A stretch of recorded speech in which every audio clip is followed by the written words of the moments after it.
Chers fidèles téléspectateurs, bonsoir et bienvenue à cette édition du journal sur Sahel TV. Tout de suite, les principaux titres. La référence du parti, ses textes et son statut, a déclaré le président du comité directeur de la gestion du parti Union pour la République. C'était lors d'une conférence de presse cet après-midi.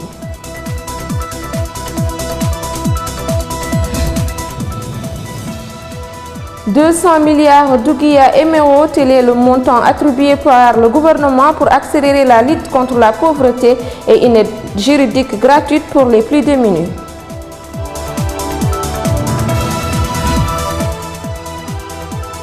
Les Mourabitoun réintègrent le top 100. La sélection nationale de la Mauritanie a gagné 6 places au classement FIFA.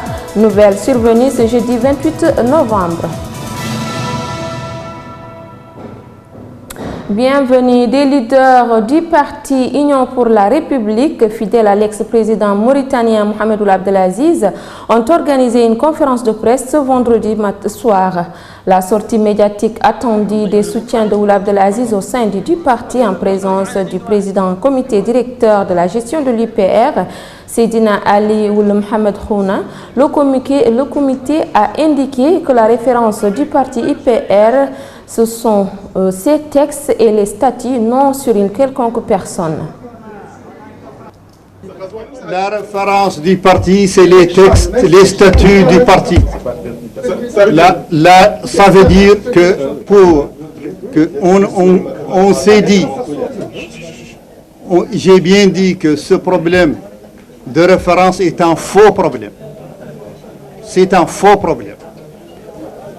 Ce parti ne doit pas appartenir à une personne ni à un pouvoir donné. Donc c'est un parti indépendant, tout simplement.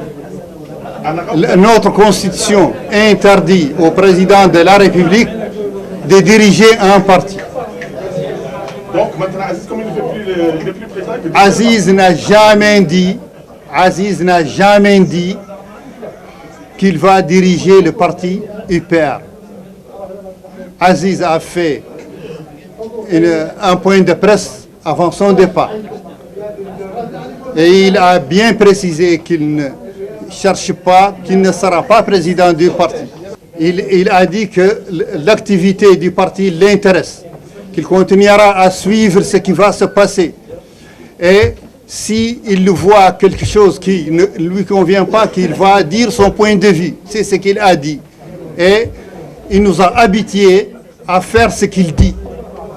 Les autorités ont créé une nouvelle agence dénommée Délégation générale à la solidarité nationale et la lutte contre l'exclusion, TASOR, pour accélérer la lutte contre la pauvreté, une aide juridique gratuite pour les plus démunis.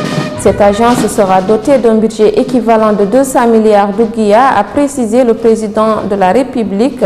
Le chef d'État a également annoncé que les plus démunis pourront bénéficier d'une assistance juridique gratuite prodiguée par des avocats rémunérés par l'État. La création d'un conseil présidentiel pour assurer un suivi régulier et rigoureux des politiques et programmes sociaux dans toutes les régions du pays sera mise en place, ajoute le président. Ce conseil permettra, selon le président, de garantir l'efficience et l'efficacité des politiques et programmes en matière de lutte contre la pauvreté, l'exclusion et les disparités et assurer l'amélioration des services de base pour tous. 31e journée mondiale de lutte contre le sida. Le 1er décembre, l'Organisation mondiale de la santé OMS a lancé vendredi une campagne de sensibilisation contre le VIH-Sida sur les réseaux sociaux à destination de la jeunesse africaine, particulièrement vulnérable à la maladie. Hamahullah Djagana. La campagne vise à informer 1 million d'adolescents et de jeunes africains sur la manière dont ils peuvent se prémunir contre le VIH et comment vivre de manière positive une fois le virus contracté.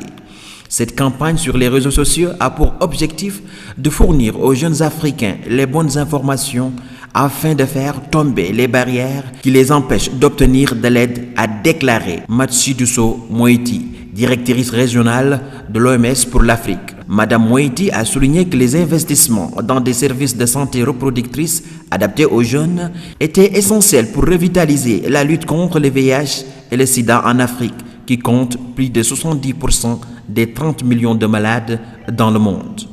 Selon les chiffres de l'ONU-SIDA, seul un jeune sur 3 dispose de solides connaissances sur le VIH à l'échelle internationale et 7 jeunes femmes sur 10 âgées de 15 à 24 ans en Afrique subsaharienne n'ont pas accès à ce savoir. Cette campagne de sensibilisation sur les réseaux sociaux offrira à la jeunesse africaine une plateforme pour partager des connaissances, des expériences et les meilleures pratiques en vue de l'élimination de la maladie d'ici 2030.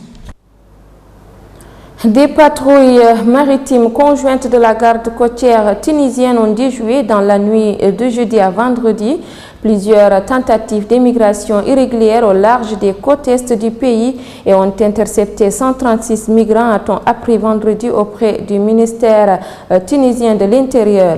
Selon la même source, les patrouilles conjointes de 2 provinces de Nabel, nord-est de Safex-Est, ont permis d'arrêter 136 immigrés, dont 123 de nationalité africaine et 13 ressortissants tunisiens des provinces du Grand Tunis qui s'apprêtaient à traverser clandestinement la Méditerranée vers les côtes italiennes.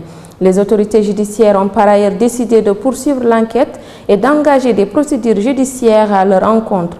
Les tentatives d'émigration clandestine sont courantes à partir des côtes nord et est de la Tunisie en direction de la rive sud de la Méditerranée, principalement l'Italie. Sachant que le littoral tunisien s'étend sur quelques 1500 km seulement. Les Mourabitounes réintègrent le top 100. La sélection nationale de Mauritanie a gagné 6 places au classement FIFA réactualisé ce jeudi 28 novembre. Les Mourabitounes sont passés du 105e au 99e rang mondial. Sur le plan africain, le groupe de Corentin Martens est classé 22e. C'est la fin de cette édition. Un rappel des principaux titres. La référence du parti est basée sur ces textes et statuts, a déclaré le président du comité directeur de gestion de l'UPR lors d'une conférence de presse cet après-midi.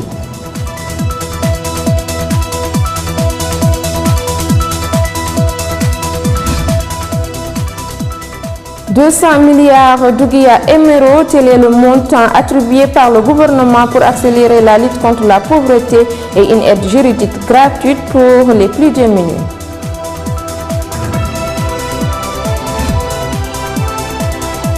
Les Mourabitounes réintègrent le top 100. La sélection nationale de la Mauritanie a gagné 6 places au classement FIFA. Nouvelle survenue jeudi 28 novembre.